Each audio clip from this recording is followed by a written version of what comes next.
vous demandez à n'importe qui de vous dire une vérité définitive sur l'Algérie, vous n'en trouverez pas un. Tout reste dans le flou, dans le vague, dans l'approximatif. C'est censé être le sujet sur lequel la France a la plus grande expertise. Et pourtant, on ne sait rien sur l'Algérie. Si on prend les grands événements depuis 1962, et on creuse un petit peu, on s'aperçoit que la vérité officielle vole rapidement en éclats. Ce qui est terrible, c'est que la psychologie de ces gens-là, n'est-ce pas, ne réveille pas les consciences dans le monde occidental ou dans le monde oriental. C'est-à-dire qu'aujourd'hui, n'empêche que grâce à leur succès, au succès de tous les coups d'État, parce que l'histoire de l'Algérie, c'est une suite infinie de coups d'État. Alors, bien sûr, aujourd'hui, l'Algérie, c'est un trou noir. De Gaulle, son parti était pris de nombreuses années avant qu'il revienne au pouvoir. Pour lui, l'indépendance de l'Algérie était quelque chose d'inéluctable. En 1947, il disait à ses proches, on ne peut pas intégrer une population, et puis il utilisait des images que n'oserait pas prononcer Jean-Marie Le Pen aujourd'hui, en disant, imaginez 200 députés en turban à l'Assemblée nationale, vous vous rendez compte? Et bon, il fallait se débarrasser très rapidement du boulet algérien. L'expression qu'il a utilisée, le dégagement, est assez significative. Il faut qu'on dégage.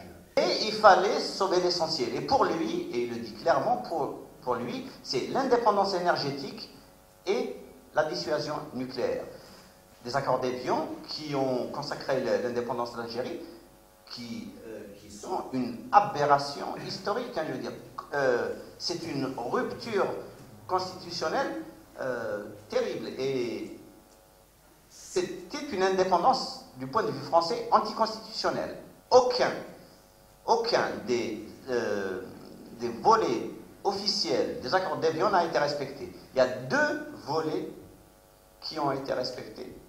Ils ne sont pas dans le texte officiel, ce sont des accords secrets sur les approvisionnements en pétrole et sur les essais nucléaires au Sahara. Jusqu'en 1978, la France continue à faire des essais chimiques dans le Sahara algérien, dans la région de Tindouf, dirigée par, devinez qui?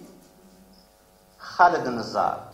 Mais ce que les historiens nient, c'est que De Gaulle a eu cette intention au départ d'infiltrer la révolution algérienne pour installer un pouvoir qui était acquis à ses objectifs. Le gendre du général de Gaulle, qui est le général de Boissieu, qui, dans ses mémoires, à quelques mois avant de mourir, il dit des hauts dirigeants de l'État algérien, aujourd'hui encore, travaillent pour nous. Je ne vous dirai pas leur nom parce que ça porterait atteinte à leur sécurité aujourd'hui. En 1982, le chef de la DST, Roger Waibot, dans ses mémoires, il dit « L'essentiel de l'appareil de la Fédération de France, donc la résistance algérienne en France, nous la contrôlions. » Et en 1975, donc, quand il écrit ses mémoires, il dit que des hauts dirigeants algériens travaillent encore pour nous. Je ne peux pas vous donner leur nom. 1962,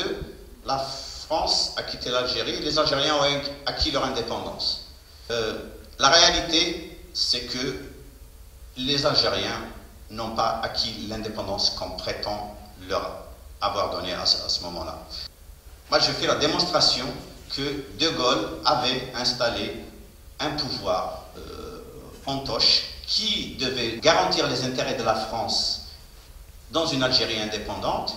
Et ça a fonctionné sur les grands dossiers sur lesquels De Gaulle avait en tout cas besoin d'avoir des appuis en Algérie, à savoir la construction de la dissuasion nucléaire, et puis sur le dossier du pétrole. En sous-bassement, c'était des sous-officiers, des adjudants, des sergents-chefs de l'armée française qui ont été promus officiers, capitaines, commandants, 2 mois, 2, 3, 4 mois avant l'indépendance, et qui désertent, qui se retrouvent à la frontière algérienne, en Tunisie et au Maroc, où était amassée l'armée algérienne. Ces gens-là, donc c'est des déserteurs de l'armée française qui, à la mort de Boumedienne, prennent de façon inattendue le pouvoir. D'abord en douce, en mettant une marionnette à la face du monde qui était Chadli, mais le vrai pouvoir, il était derrière. C'était essentiellement les déserteurs de l'armée française qui sont aujourd'hui même au pouvoir. Les principales figures, c'est l'Arbi Belkhair, qui est mort il y a 1 an. Khaled Nazar, qui est toujours dans les parages et qui attend son heure pour revenir sauver les Algériens, encore une fois, de la talibanisation du pays. Mohamed El Amari, c'est celui qui a instauré la terreur durant les années 90 et qui avait un seul mot à la bouche: éradiquer, éradiquer, éradiquer. Et pendant 10 ans, il a éradiqué, éradiqué, éradiqué. Il n'a pas éradiqué des terroristes, il a éradiqué des personnes, des vieillards, des femmes, des enfants. Ils sont les principaux déserteurs de l'armée française qui se sont retrouvés dans le pouvoir à partir de 1979 et qui progressivement ont éliminé toutes les oppositions possibles, soit en les éliminant physiquement, en les tuant, soit en les poussant à l'exil, soit en les intégrant dans leur système. Dans le livre, j'ai cité 3 cas qui constituaient des obstacles majeurs. Il y avait un bonhomme qui avait tissé des rapports d'amitié avec l'administration américaine et qui servait pour Boumedienne de sorte de diplomatie de l'ombre. Boumedienne, c'était le révolutionnaire tiers-mondiste, socialiste, etc. Et en dessous, il travaillait main dans la main avec les Américains.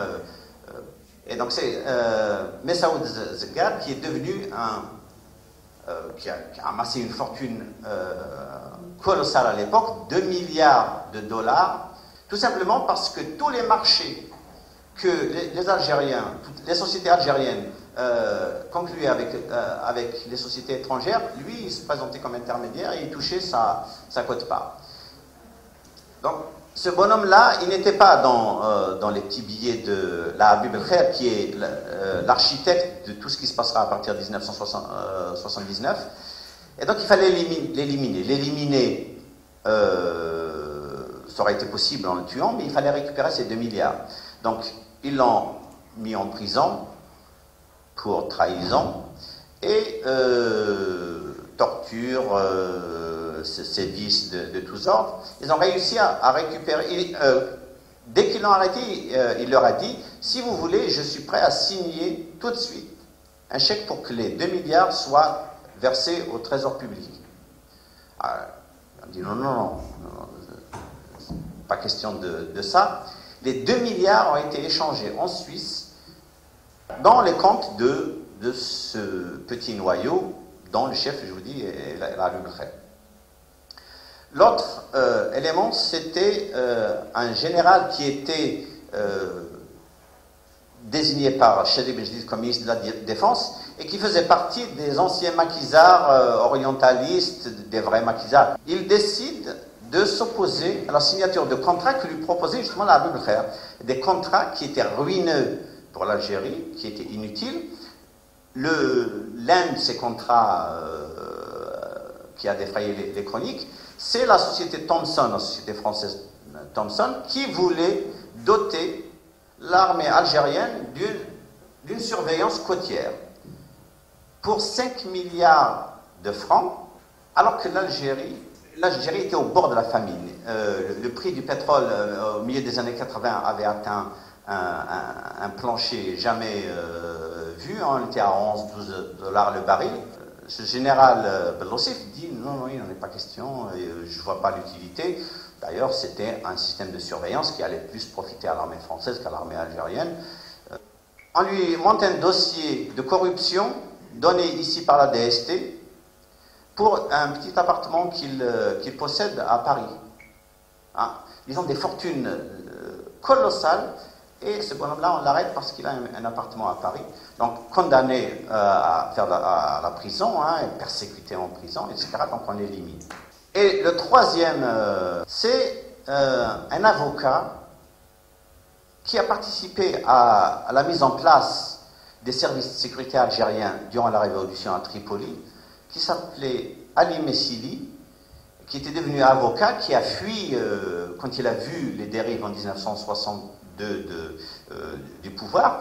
Il a déserté, il a participé avec Aït Ahmed à la petite révolte en Kabylie. Ils sont tous retrouvés en prison. Il a réussi à fuir et à se retrouver en France, donc devenu avocat français, franco-algérien. Et c'était l'avocat de tous les déracinés. Et c'est en 1985 que sont noués des événements qui ont fait que le pouvoir français a donné l'autorisation pour que cet avocat soit éliminé sur le sol français. Ali Messili a été assassiné froidement par un proxénète au service de la sécurité militaire algérienne. Il a été arrêté par les policiers, convaincu de cet assassinat. Et qu'est-ce que fait Charles Pasqua? Il le met dans un avion et lui dit il faut absolument que tu t'en ailles. Il était arrêté, relâché et envoyé en Algérie. Moi, je fais la démonstration que Charles Pasqua, Jacques Chirac et Robert Pondreau avaient donné leur aval. Et le marché, c'est que vous pouvez éliminer Ali Messili à condition que vous arrêtiez les attentats à Paris. J'apporte la démonstration que, à l'époque, les attentats qu'on a attribués à Georges Ibrahim Abdallah sont pilotés d'Algérie et que le seul qui ait payé cette vague d'attentats, c'est Georges Ibrahim Abdallah. Et c'est de tous les gens impliqués dans cette affaire, c'est peut-être celui qui avait le moins de choses à se reprocher. Il aurait dû être libéré en 2002 ou 2003. Il est toujours en prison. Et la corruption, évidemment, ça avait commencé avec un contrat pour l'achat de gaz algérien. La France, Mitterrand, avait signé un prix qui était 30% plus cher que le prix international. Celui qui négociait, c'était Claude Chesson.